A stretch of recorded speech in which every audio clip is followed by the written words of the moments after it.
Lo perdió todo en un incendio. Pero construyó algo que nadie podría haber imaginado. El humo negro se alzaba desde el barrio de Malasaña como una herida abierta en el cielo de Madrid. Era medianoche cuando los gritos despertaron a toda la calle Divino Pastor, pero para entonces ya era demasiado tarde. Las llamas habían devorado 3 plantas del edificio número 47, y entre ellas, los sueños de toda una vida. Miguel Herrera contemplaba desde la acera cómo desaparecía todo lo que había construido durante 15 años. Su pequeño taller de restauración de muebles antiguos, heredado de su abuelo, se convertía en cenizas ante sus ojos.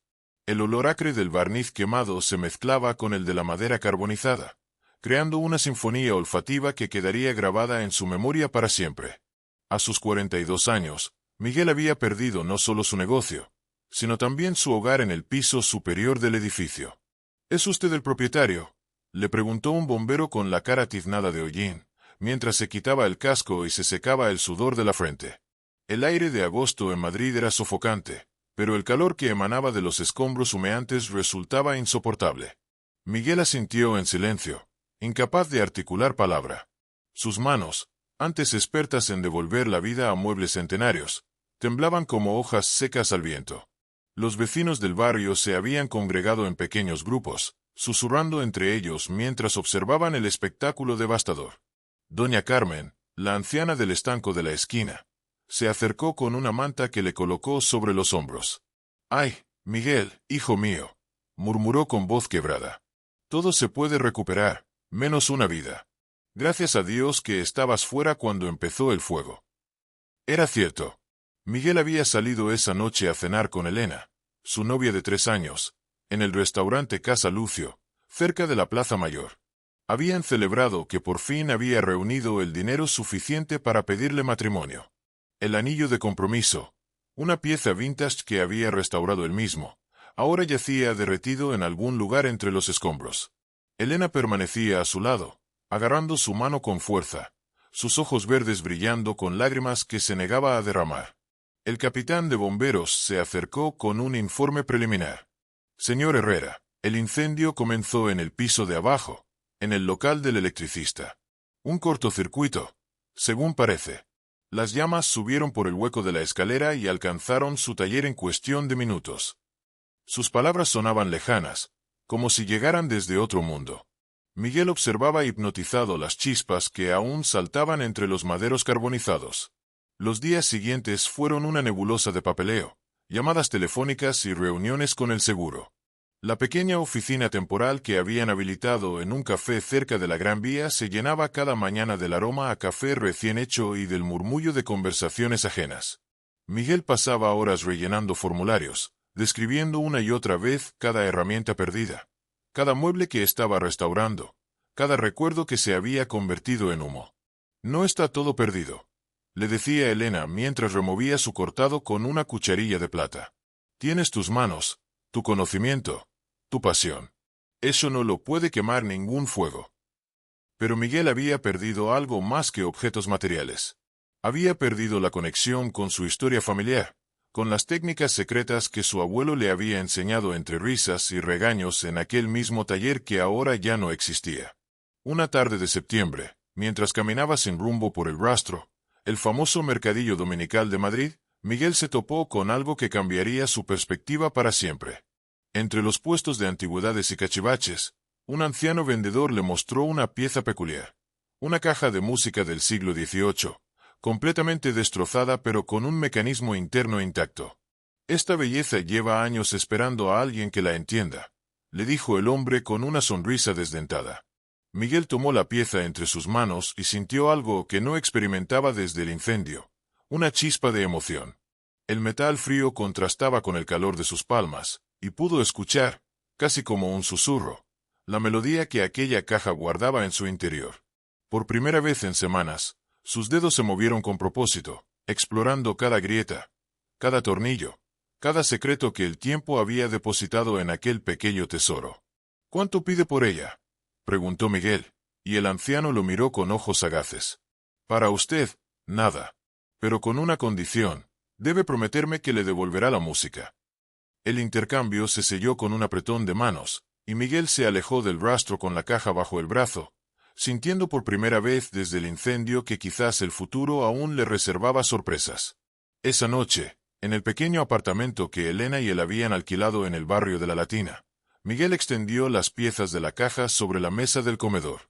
Elena preparó té con manzanilla mientras observaba cómo su novio, por primera vez en semanas, parecía verdaderamente vivo. Sus manos se movían con la precisión de un cirujano, desentrañando los misterios de aquel mecanismo centenario. «Es increíble», murmuró Miguel, examinando una pequeña rueda dentada con una lupa. «Mira esto, Elena. Este mecanismo es anterior a la revolución industrial. Todo está hecho a mano. Cada pieza es única». Su voz había recuperado el entusiasmo que Elena había echado tanto de menos. El aroma del té se mezclaba con el olor metálico de las herramientas que Miguel había logrado comprar con los primeros adelantos del seguro. Trabajó durante horas, hasta que el sol comenzó a filtrarse por las ventanas del apartamento. Elena se había quedado dormida en el sofá, pero Miguel continuaba absorto en su labor. Cuando finalmente colocó la última pieza en su sitio y giró la pequeña llave, la caja emitió los primeros acordes de una melodía que no se había escuchado en décadas. La música llenó el apartamento como una bendición. Elena despertó con el sonido y se acercó a Miguel, quien tenía los ojos brillantes de emoción y cansancio.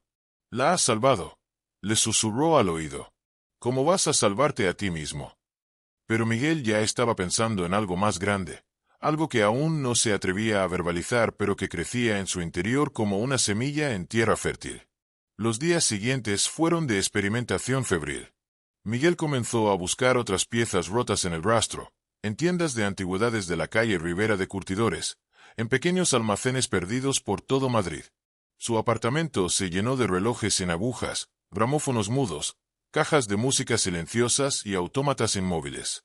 Elena observaba con una mezcla de fascinación y preocupación cómo su novio se sumergía en un mundo de mecanismos olvidados.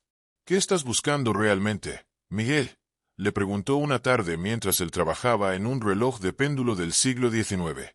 Miguel levantó la vista de su labor, con las gafas de aumento aún puestas, y por un momento pareció un inventor loco salido de una novela de Julio Verne.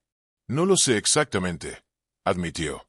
«Pero cada vez que reparo una de estas piezas, siento como si estuviera devolviendo algo al mundo.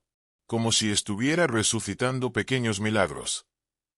Una noche de octubre, mientras trabajaba en un autómata francés que representaba a un pequeño escribano, Miguel hizo un descubrimiento que lo dejó sin aliento.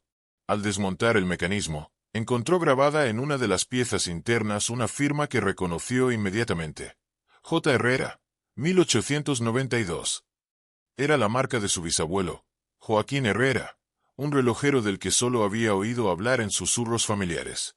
Sus manos comenzaron a temblar mientras examinaba la pieza con más detenimiento. No podía ser una coincidencia. Aquel autómata había sido reparado por su bisabuelo más de 100 años atrás. Era como si el universo le estuviera enviando un mensaje, una señal de que su camino estaba conectado con algo mucho más grande que él mismo. Elena encontró a Miguel esa madrugada, sentado en el suelo del apartamento, rodeado de piezas mecánicas, con la pequeña firma de su bisabuelo en las manos y lágrimas corriendo por sus mejillas. «¿Qué pasa, amor?», le preguntó, arrodillándose a su lado. Miguel le mostró la pieza grabada y le contó su descubrimiento. Elena lo abrazó en silencio, comprendiendo que algo fundamental había cambiado en el interior de su novio. «Creo que sé lo que tengo que hacer», murmuró Miguel contra el cabello de Elena, con una certeza que no había sentido desde antes del incendio.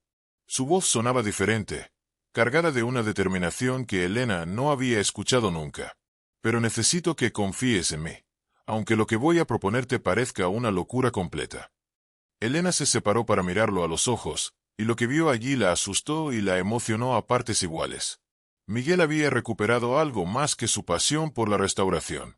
Había encontrado un propósito que iba más allá de reparar objetos rotos. Había descubierto una misión que conectaba con las raíces más profundas de su familia y con algo que aún no podía explicar completamente, pero que sentía con cada fibra de su ser. «¿Qué tienes en mente?», le preguntó Elena, aunque una parte de ella ya intuía que la respuesta iba a cambiar sus vidas para siempre. Lo perdió todo en un incendio, pero construyó algo que nadie podría haber imaginado. Parte 1. Introducción. Gancho inicial. Ok. El humo negro se alzaba desde el barrio de Malasaña como una herida abierta en el cielo de Madrid. Era medianoche cuando los gritos despertaron a toda la calle Divino Pastor, pero para entonces ya era demasiado tarde. Las llamas habían devorado 3 plantas del edificio número 47, y entre ellas, los sueños de toda una vida. Miguel Herrera contemplaba desde la acera cómo desaparecía todo lo que había construido durante 15 años. Su pequeño taller de restauración de muebles antiguos, heredado de su abuelo, se convertía en cenizas ante sus ojos. El olor acre del barniz quemado se mezclaba con el de la madera carbonizada, creando una sinfonía olfativa que quedaría grabada en su memoria para siempre. A sus 42 años, Miguel había perdido no solo su negocio, sino también su hogar en el piso superior del edificio.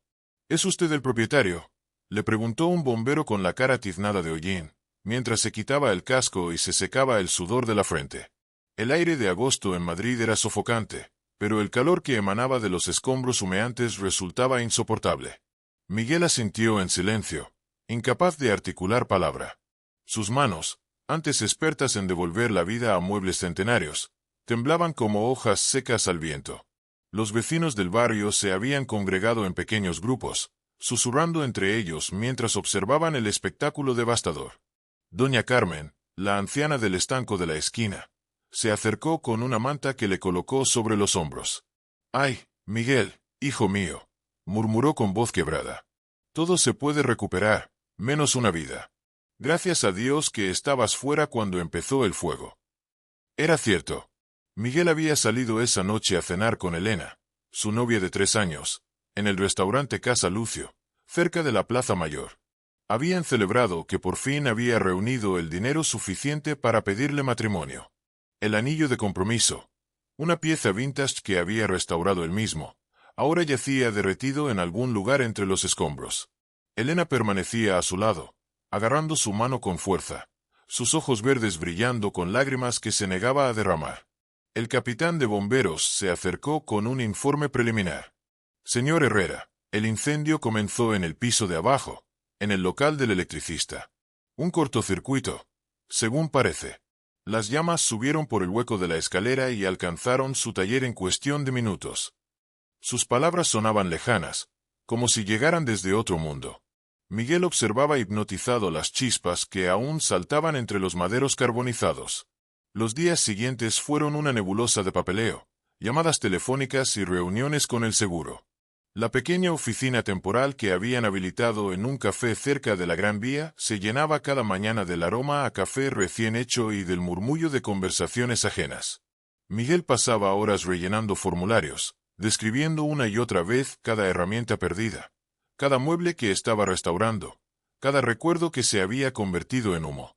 «No está todo perdido», le decía Elena mientras removía su cortado con una cucharilla de plata. «Tienes tus manos, tu conocimiento, tu pasión. Eso no lo puede quemar ningún fuego». Pero Miguel había perdido algo más que objetos materiales.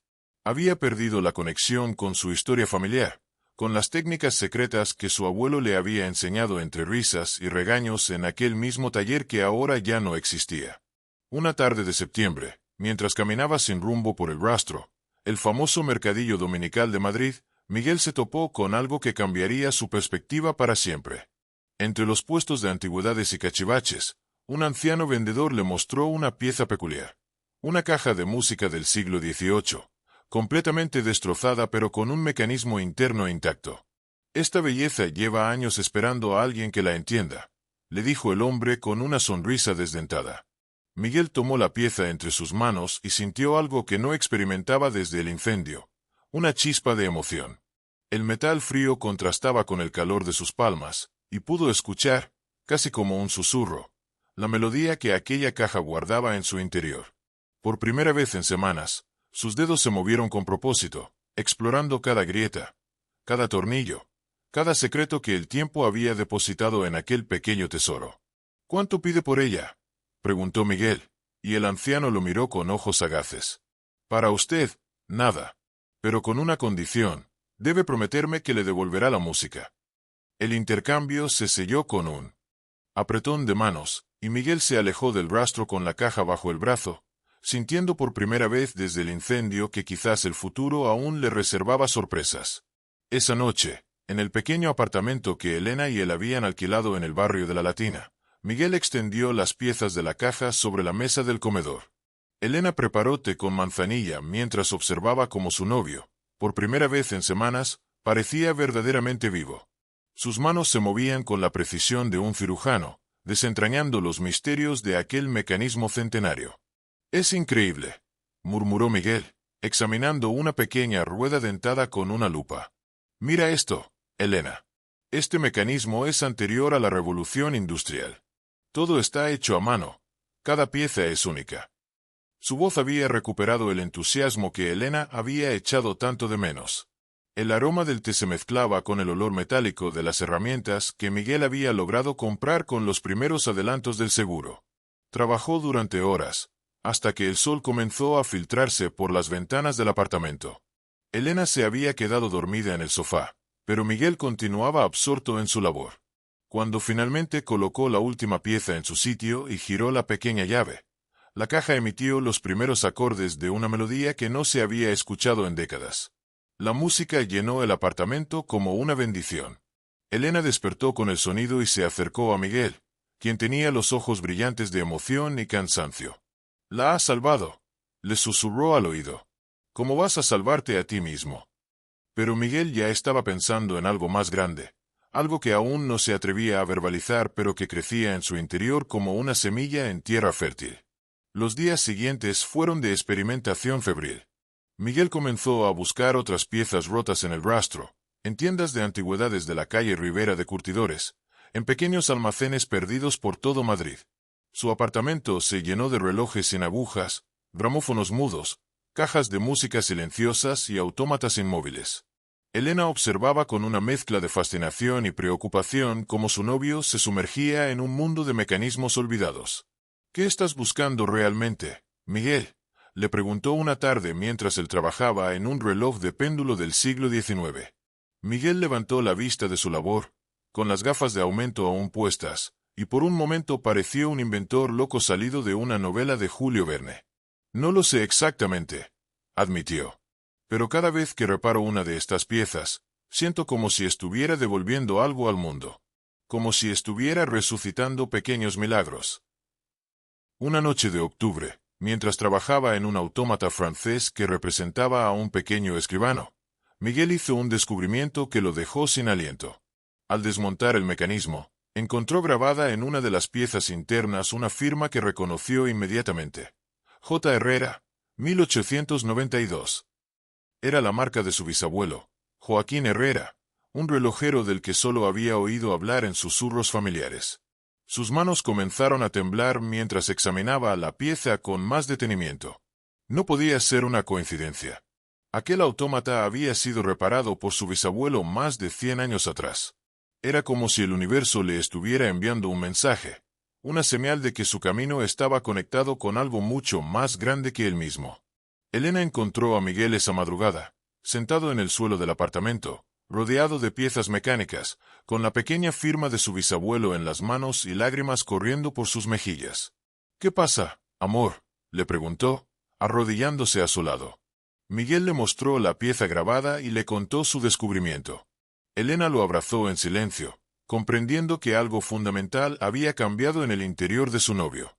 «Creo que sé lo que tengo que hacer», murmuró Miguel contra el cabello de Elena, con una certeza que no había sentido desde antes del incendio. Su voz sonaba diferente, cargada de una determinación que Elena no había escuchado nunca. «Pero necesito que confíes en mí, aunque lo que voy a proponerte parezca una locura completa». Elena se separó para mirarlo a los ojos, y lo que vio allí la asustó y la emocionó a partes iguales. Miguel había recuperado algo más que su pasión por la restauración. Había encontrado un propósito que iba más allá de reparar objetos rotos. Había descubierto una misión que conectaba con las raíces más profundas de su familia y con algo que aún no podía explicar completamente, pero que sentía con cada fibra de su ser. «¿Qué tienes en mente?», le preguntó Elena, aunque una parte de ella ya intuía que la respuesta iba a cambiar sus vidas para siempre.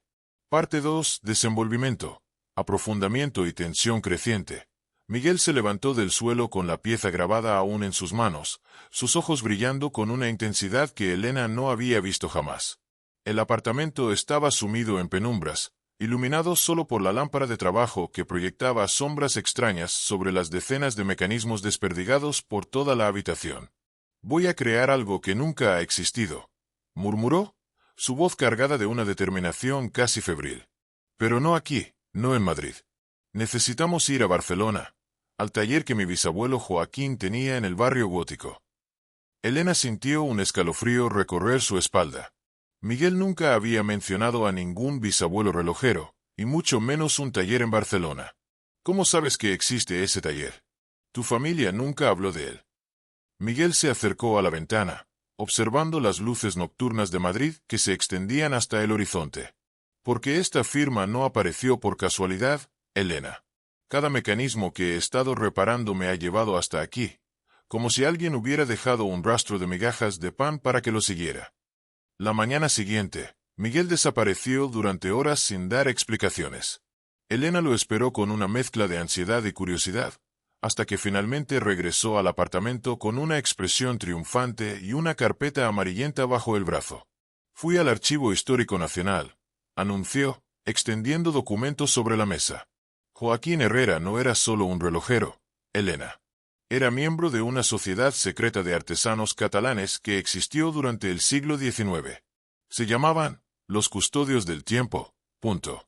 Los documentos estaban escritos en una mezcla de castellano y catalán, con ilustraciones detalladas de mecanismos imposiblemente complejos. Elena observó los dibujos con fascinación y terror a partes iguales. Eran diseños de autómatas que parecían más avanzados que cualquier tecnología actual. «Miguel, esto parece futurista. ¿Cómo es posible que sean del siglo XIX?» Miguel pasó las páginas con manos temblorosas, deteniéndose en una ilustración que mostraba un autómata con forma humana, pero con ojos que brillaban como estrellas. «Los custodios creían que el tiempo no era lineal», explicó Miguel, su voz adquiriendo el tono de alguien que ha descubierto un secreto ancestral. «Según estos documentos, desarrollaron técnicas para capturar fragmentos temporales dentro de sus mecanismos. No solo medían el tiempo, sino que lo almacenaban, lo manipulaban». Elena se alejó instintivamente de los papeles, como si fueran radioactivos. «Miguel, eso suena a fantasía. El tiempo no se puede guardar en una caja». Pero Miguel ya estaba perdido en las páginas del manuscrito, traduciendo fragmentos con una facilidad que lo sorprendía a él mismo. «Escucha esto, Elena. El último custodio llevará la carga de reunir los fragmentos dispersos. En sus manos, el tiempo recuperará su verdadera naturaleza, y lo perdido volverá a ser encontrado. Punto». Sus palabras resonaron en el apartamento como una profecía, y Elena sintió que algo fundamental había cambiado en la realidad que conocía. Esa noche, Miguel tuvo el primer sueño. Se encontraba en un taller lleno de relojes que marcaban horas diferentes, donde un hombre con su mismo rostro pero vestido con ropas del siglo XIX trabajaba en un mecanismo dorado que pulsaba como un corazón. «Has tardado mucho en llegar», le decía el hombre sin levantar la vista de su trabajo. «Los fragmentos se están perdiendo. Si no actúas pronto, el tiempo se desintegrará para siempre». Miguel despertó con el sabor metálico del miedo en la boca y la certeza absoluta de que tenía que llegar a Barcelona. Elena intentó disuadirlo durante los días siguientes. «Miguel, amor, estás obsesionado. Esto no es normal. Desde el incendio estás diferente». Pero Miguel ya había vendido todo lo que tenían de valor y había comprado billetes de tren para Barcelona. Sus manos trabajaban constantemente, reparando mecanismos con una velocidad y precisión sobrehumanas, como si estuviera siguiendo instrucciones que llegaban directamente a su subconsciente. El viaje en tren desde Madrid hasta Barcelona fue tenso y silencioso. Elena observaba por la ventanilla el paisaje manchego que daba paso a las montañas catalanas, mientras Miguel estudiaba obsesivamente los documentos del archivo. De vez en cuando murmuraba frases en catalán que no sabía que conocía, y sus ojos adquirían un brillo extraño cuando hablaba de los mecanismos temporales. «Elena, ¿no te das cuenta? El incendio no fue una casualidad.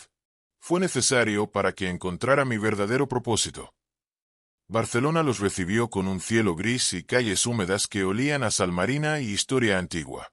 Miguel guió a Elena por las estrechas callejuelas del barrio gótico con una seguridad que desconcertó a ambos. Nunca había estado allí, pero conocía cada esquina, cada arco medieval, cada piedra gastada por los siglos. «Es aquí», anunció finalmente, deteniéndose frente a un edificio del siglo XV con una puerta de madera carcomida. «El taller de Joaquín está aquí». La puerta se abrió sin necesidad de llave, como si hubiera estado esperándolos. Elena siguió a Miguel por unas escaleras de piedra que descendían hacia las entrañas del edificio, iluminadas solo por la luz del móvil de Miguel. El aire se volvía más espeso a cada paso, cargado de un aroma metálico y antiguo que les recordaba a las iglesias abandonadas. «Miguel, esto es peligroso. No sabemos qué puede haber aquí abajo», susurró Elena, pero su voz se perdió en la oscuridad. Al final de las escaleras encontraron una puerta metálica con grabados que coincidían exactamente con los dibujos del manuscrito. Miguel colocó su mano sobre la superficie fría, y la puerta emitió un sonido mecánico, como el de un reloj gigantesco, antes de abrirse lentamente. Lo que encontraron al otro lado desafió toda lógica.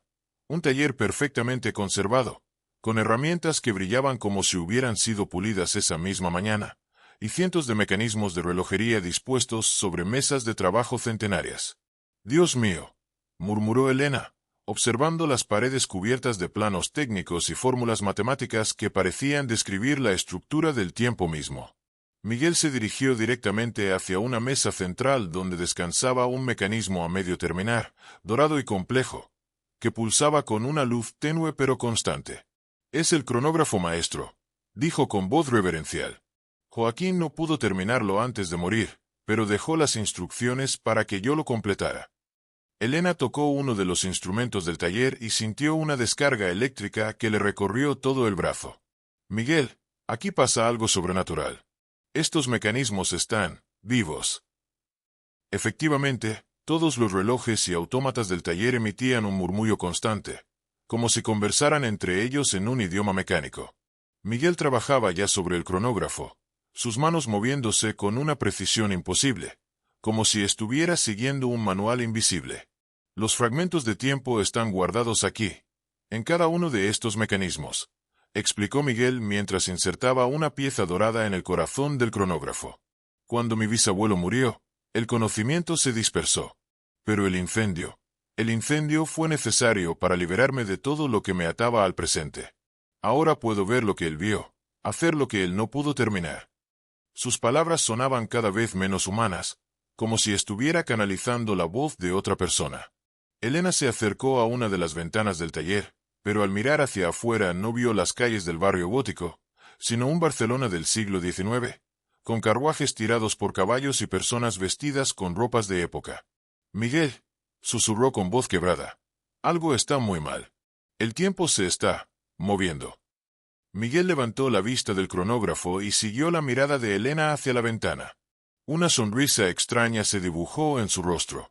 «No se está moviendo, Elena. Se está recuperando. Cada fragmento que restauro devuelve un pedazo de historia perdida al mundo.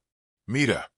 Miguel activó un pequeño mecanismo en una de las mesas, y súbitamente Elena pudo ver, como a través de un cristal, escenas del Madrid de 1936, del incendio que había destruido el taller de Miguel, incluso de su propia infancia jugando en un parque que había sido demolido años atrás. «Los custodios del tiempo no medían el tiempo», reveló Miguel, sus ojos brillando con una luz que no era completamente humana.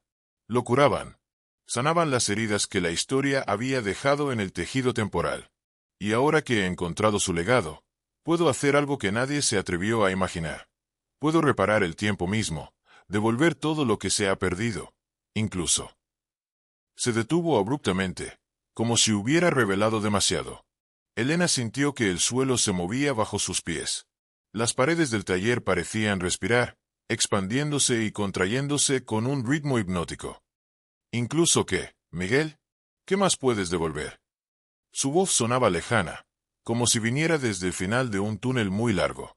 Miguel la miró con una expresión que mezcla amor y una tristeza infinita. «Incluso a las personas que hemos perdido, Elena.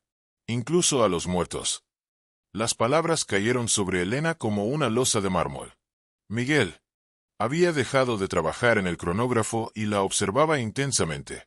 Mi abuelo, el dueño del taller que se quemó, murió cuando yo tenía 12 años. Pero si completo el cronógrafo maestro, si reúno todos los fragmentos de tiempo que los custodios guardaron, puedo traerlo de vuelta. Puedo traer de vuelta a cualquiera. El taller se llenó súbitamente de un sonido ensordecedor, como si 1000 relojes hubieran dado la hora al mismo tiempo. Elena se cubrió los oídos, pero el sonido parecía venir desde dentro de su cabeza. Miguel había vuelto a trabajar en el cronógrafo, y con cada pieza que colocaba, la realidad a su alrededor se distorsionaba un poco más.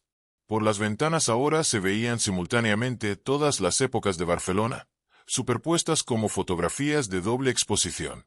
«Miguel, para», gritó Elena por encima del ruido mecánico. «Esto no está bien. Estás jugando con fuerzas que no entiendes». Pero Miguel ya no parecía escucharla. Sus movimientos se habían vuelto mecánicos, robotizados, como si él mismo fuera parte del gran mecanismo que estaba construyendo. El cronógrafo maestro pulsaba ahora con una luz dorada que iluminaba todo el taller con destellos cegadores. De repente, el silencio fue absoluto. Miguel había colocado la última pieza en el cronógrafo, y el mecanismo flotaba ahora sobre la mesa, girando lentamente en el aire mientras emitía una melodía que Elena reconoció. Era la misma canción de la caja de música que Miguel había reparado aquella primera noche en Madrid. Pero ahora la melodía sonaba diferente, más completa, como si finalmente hubiera encontrado todas sus notas perdidas. Miguel se volvió hacia Elena con una sonrisa que la heló hasta los huesos. Sus ojos habían cambiado. Ahora brillaban con la misma luz dorada que el cronógrafo. «¿Sabes lo que significa esto, Elena?», preguntó, su voz resonando con armónicos imposibles. «Significa que ya no tengo que elegir entre el pasado y el futuro. Puedo tenerlo todo, podemos tenerlo todo. Solo necesito activar el mecanismo». Pero antes de que pudiera terminar la frase, todas las luces del taller se apagaron de golpe, y Elena escuchó algo que la llenó de terror, pasos que bajaban por las escaleras de piedra. Alguien más había encontrado el taller secreto. Los pasos se detuvieron al final de las escaleras, y una voz femenina, suave pero firme, resonó en la oscuridad del taller. «Miguel Herrera, hijo de Antonio, nieto de Joaquín, bisnieto del primer custodio. Has llegado exactamente cuando debías». Elena sintió que su corazón se detenía. La voz conocía la genealogía completa de Miguel, información que ni siquiera él mismo había descubierto hasta hace pocos días. Una figura emergió de las sombras, una mujer de unos 60 años, vestida con un abrigo negro que parecía absorber la poca luz que emanaba del cronógrafo flotante. «¿Quién eres tú?», preguntó Miguel, su voz recuperando por un momento la humanidad que había estado perdiendo. La mujer sonrió, y cuando lo hizo, Elena notó que sus ojos tenían el mismo brillo dorado que ahora poseían los de Miguel. «Soy Montserrat Vidal, la última custodio del tiempo verdadera. Y vengo a evitar que cometas el error más grave de la historia de nuestra orden». Se acercó lentamente al cronógrafo, examinándolo con una mezcla de admiración y terror. «Has hecho un trabajo excepcional, Miguel. Pero no sabes realmente lo que has construido». Miguel se interpuso entre Montserrat y su creación, sus manos brillando ahora con la misma luz dorada que emanaba del mecanismo. «He construido una máquina que puede reparar el tiempo, que puede devolver todo lo que hemos perdido. Mi abuelo, todas las personas que han muerto, todos los momentos que se han desvanecido». Su voz se quebró con la emoción. «Elena no lo entiende, pero tú sí. Tú sabes lo que significará para la humanidad poder recuperar su pasado». Montserrat negó con la cabeza tristemente. «Miguel, hijo, los custodios no reparaban el tiempo. Lo protegían. Lo que has construido no es un sanador temporal, es un destructor. El cronógrafo maestro no devuelve el pasado, lo consume».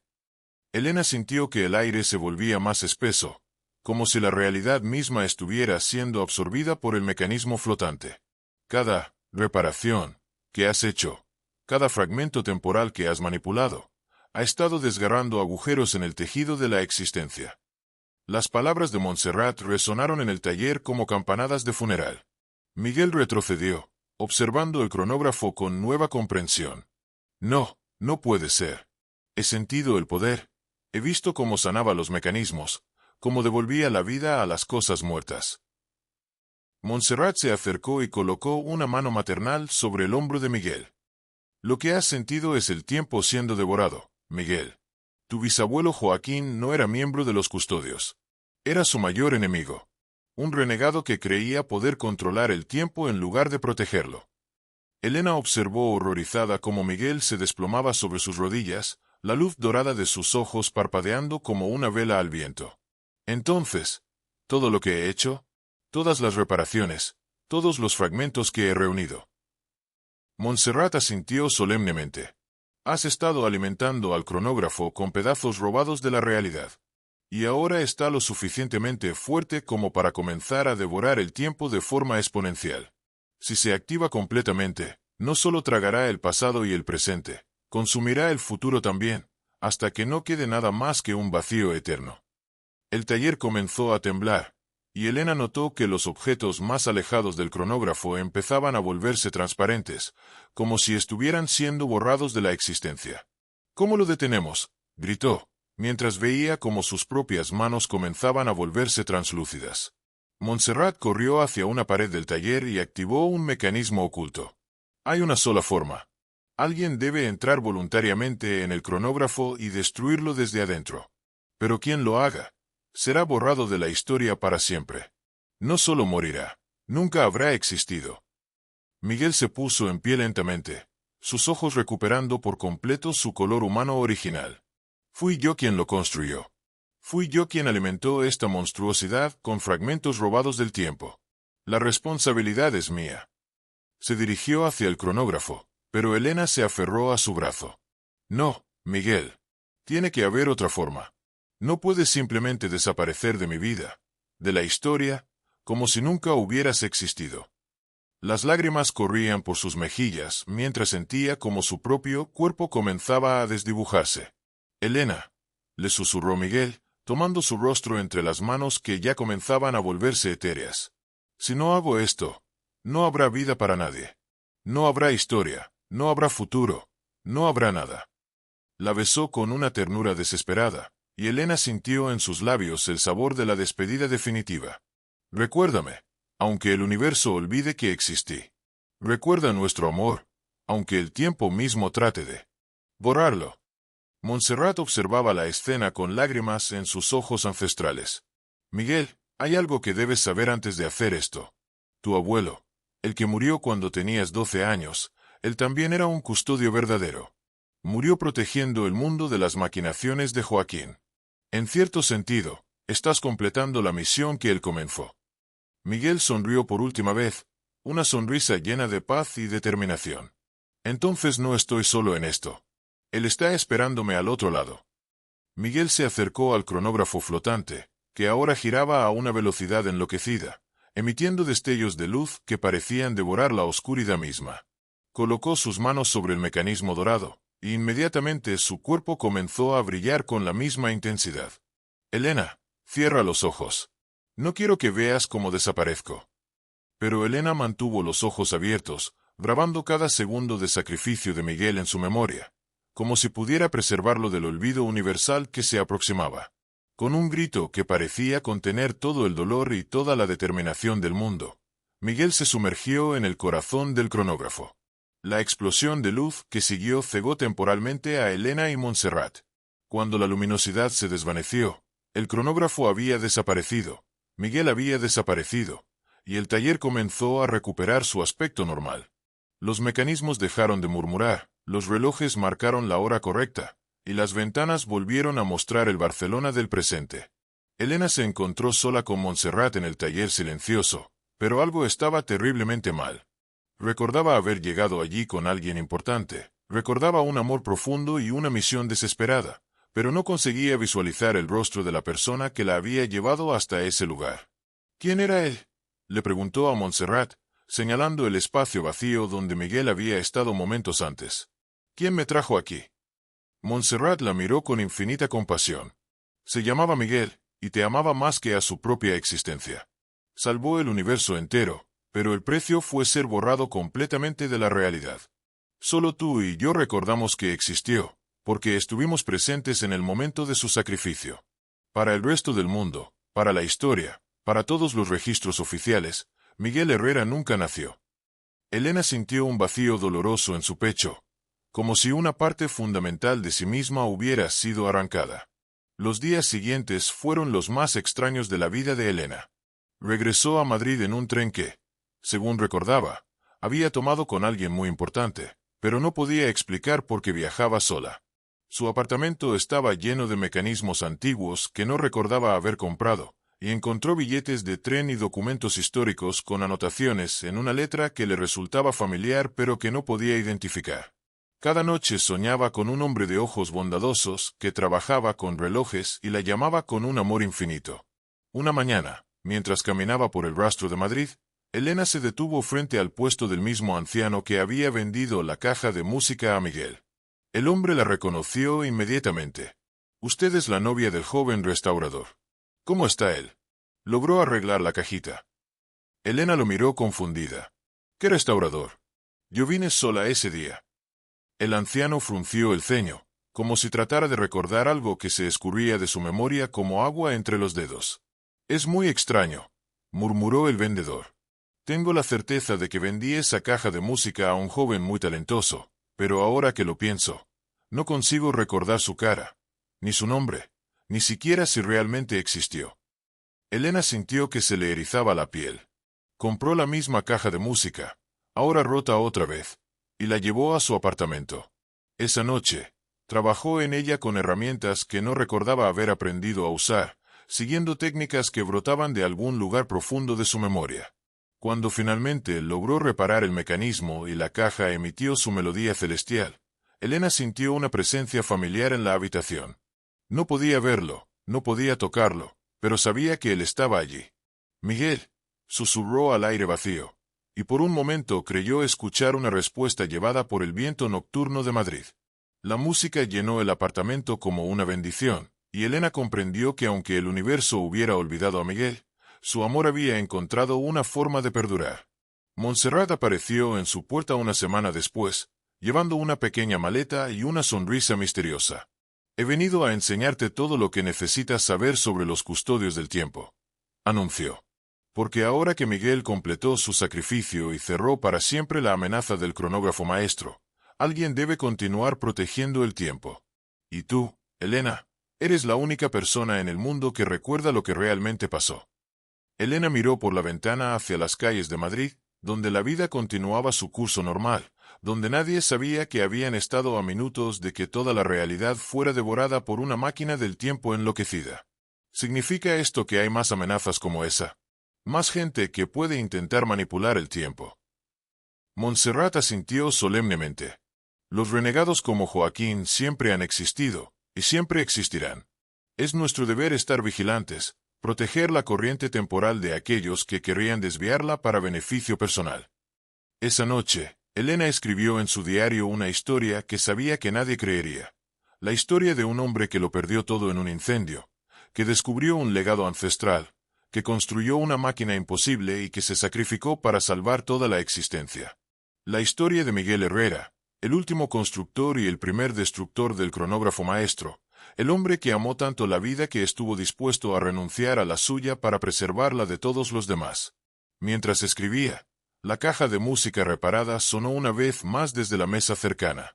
Elena levantó la vista y creyó ver, solo por un instante, la silueta de un hombre trabajando con herramientas brillantes, construyendo algo hermoso con sus manos expertas. «Gracias, Miguel», susurró, y la melodía se volvió más dulce, como si fuera una caricia invisible que le acariciara el alma. Porque aunque el tiempo hubiera olvidado su existencia, el amor había encontrado la manera de hacerlo eterno. Y ese fue el final de esta increíble historia. ¿Esperabas este giro final? ¿Creías que Miguel realmente podría revivir a los muertos, o sospechaste que había algo más siniestro detrás del cronógrafo maestro? Cuéntanos en los comentarios, ¿qué te pareció el sacrificio final de Miguel? ¿Crees que Elena podrá ser una buena custodia del tiempo? ¿Te gustaría que continuáramos esta historia con las aventuras de Elena como protectora del tiempo? Bandera de España y algo muy especial. Comenta de qué ciudad de España nos estás viendo. ¿Eres de Madrid como Elena? ¿De Barcelona como el misterioso taller? ¿De Sevilla, Valencia, Bilbao o alguna otra hermosa ciudad española? Queremos saludarte personalmente. Si esta historia te emocionó, te sorprendió o te mantuvo en suspenso hasta el final, dale like y suscríbete al canal. Cada semana traemos historias nuevas que te dejarán sin aliento. Nos vemos en la próxima historia, y recuerda, el tiempo es el tesoro más valioso que tenemos, protégelo.